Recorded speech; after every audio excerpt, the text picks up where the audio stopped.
Hello everyone. Are you wondering what ratioed means? Let's explore.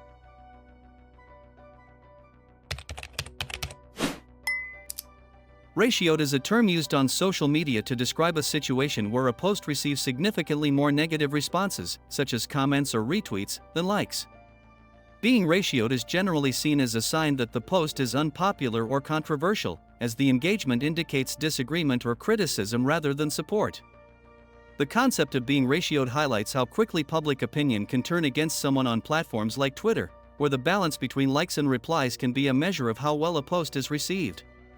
If a tweet gets more replies than likes, it usually means the poster is being called out or challenged. In essence, being ratioed is a public indicator of a post's reception, often signaling disapproval. Please like the video and leave a comment to support my job. Thank you for watching and see you later. Goodbye.